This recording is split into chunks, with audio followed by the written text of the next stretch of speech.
Praise the Lord. இன்றைக்கான வசனம், அக்காலத்தில் பர்வதங்கள் திராட்சரசத்தை பொழியும், மலைகள் பாலாய் ஓடும், யூதாவின் ஆறுகள் எல்லாம் பிரவாகித்து ஓடும். ஒரு ஊற்று கர்த்தருடைய ஆலயத்திலிருந்து புறப்பட்டு சித்தீம் என்னும் பள்ளத்தாக்கை நீர்ப்பாய்ச்சலாக்கும் அப்படின்னு இந்த வசனம் இருக்கு. இதுல நல்ல ஒரு ஆவிக்குரிய சத்தியம் இருக்கு. இது எந்த நேரத்துல நடக்குது அப்படின்னா, ஏசப்பா எருசலேம்ல ஆளுகை செய்யும்போது, அவர் இருந்து அங்க வாசம் பண்ணும்போது இந்த விஷயம் நடக்குது. இன்னொன்று, அவர் அங்க ராஜாதி ராஜாவா அவர் ஆளுகை செய்வார். அந்த பகிரங்க வருகை குறித்து அக்காலத்திலே, அந்த காலத்துல, அப்போது நடக்க வேண்டிய விஷயத்த யோவேல் தீர்க்கதரிசி மூலமா ஆண்டவர் முன்னாடியே எழுதி தந்திருக்கிறார். இது எப்ப நடக்கிறது? இனிமே வரப்போறது. முன்னாடியே நடந்ததல்ல, இனிமே வரப்போறது.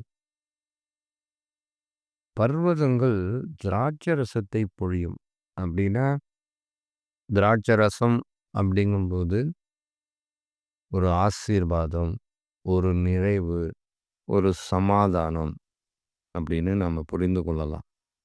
எப்போ அது உண்டாகுது எருசலேமுக்கு, இஸ்ரவேலர்களுக்கு அப்படின்னு பார்க்கும்போது, ஆண்டவருடைய அந்த பகிரங்க வருகையில் அவர் ஆளுகை செய்யும்போது அவங்களுக்கு அது உண்டாகுதுன்னு ஆண்டவர் சொல்கிறார். ஏன்னா இப்போ நீங்கள் பார்த்துட்டு தான் இருக்கிறீங்க, பல நாடுகள் இஸ்ரேலை அடிக்கிறாங்க. பல இடங்களில் மக்கள் சிதறிக்கப்பட்டிருக்கிறாங்க. இன்னும் முழுமையாக எல்லாரும் கூட்டி சேர்க்கப்படலை. ஆனால் ஆண்டவர் வருகிற அக்காலத்தில் எல்லாரும் முழுமையாய் கூட்டி சேர்க்கப்படுவார்கள்.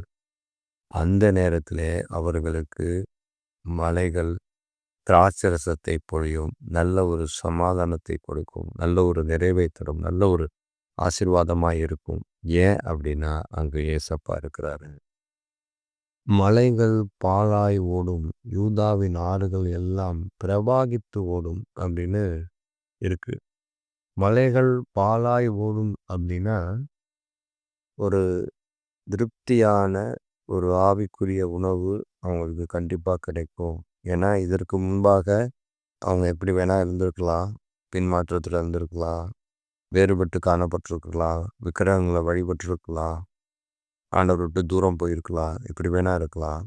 ஆனால் ஆண்டவர் இடத்துல அவங்க இருக்கும்போது, ஆண்டவர் அவங்க அருகில் இருக்கும்போது, அவர் அங்கே ஆளுகை செய்யும்போது, அங்கே ஆவிக்குரிய உணவுக்கு பஞ்சமே இருக்காது. அது பாலை போல ஓடுகிறதா இருக்கிறது. அடுத்தபடியாக யூதாவின் ஆறுகள் எல்லாம் பிரவாகித்து ஓடும். அதான் நான் சொன்ன இஸ்ரவேல் யூத மக்கள் அவங்களிடத்துல அந்த ஆவிக்குரிய உணவு பிரவாகித்து ஓடும். அந்த அளவுக்கு பிரவாகித்து ஓடுனா, அந்த அளவுக்கு வெள்ளம் போல எந்த ஒரு குறைவும் இல்லாமல் ஓடை போன்று ஓடுகிறதல்ல, காட்டாற்றை போல, வெள்ளத்தை போல அப்படி பிரவாகித்த இந்த ஆவிக்குரிய உணவு பகிர்ந்தளிக்கப்படும், ஓடும்.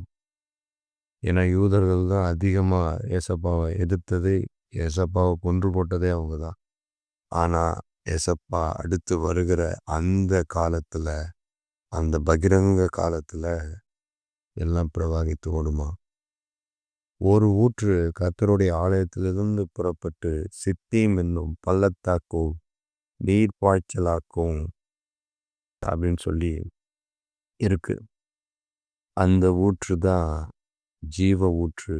அந்த ஊற்று தான் பரிசுத்த ஆவியானவர். அந்த ஊற்று தான் இயேசுவானவர். அது என்ன பண்ணுமா? நீர் பாய்ச்சலாக்குமா. சித்தீம் என்னும் பள்ளத்தாக்கை, சித்தீம் என்னும் பள்ளத்தாக்குனா வறண்டு போன அந்த நிலத்தை நீர் பாய்ச்சலாக்கும். அது போன்று நம்முடைய வாழ்க்கையில வறண்டு போன காலங்கள் இருந்திருக்கலாம், வறண்டு போன சூழ்நிலைகள் இருந்திருக்கலாம், வறண்டு போன வாழ்க்கைகள் இருந்திருக்கலாம். எல்லாவற்றையும் நீர் பாய்ச்சலாக்கக்கூடிய ஒரு தருணம் அது. அந்த தருணம் என்னன்னா அவர் பிரவாகித்து ஓடுவார்.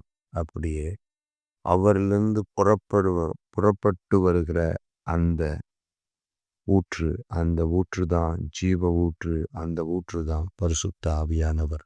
அவர் நம்மிலே பிரவாகித்து வந்து நீர் பாய்ச்சலான தோட்டத்தைப் போல நம்மை மாற்றுகிறவராய் இருக்கிறார். மொத்தத்துல இந்த வசனம் சொல்றது என்ன?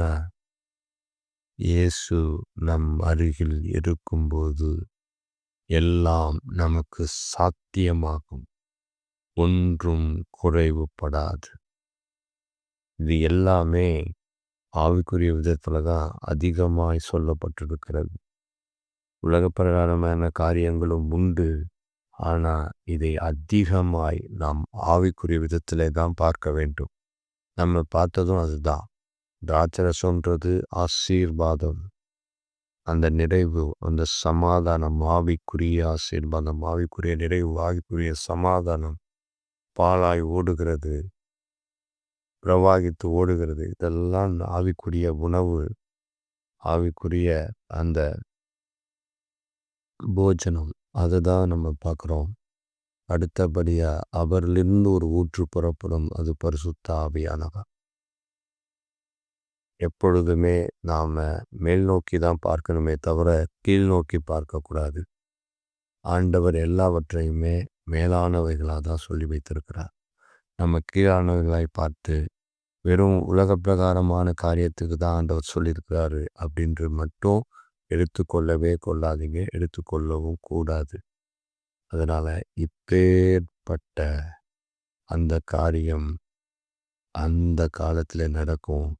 எந்த காலம் அப்படின்னா ஆண்டவருடைய அந்த பகிரங்க காலத்தில்.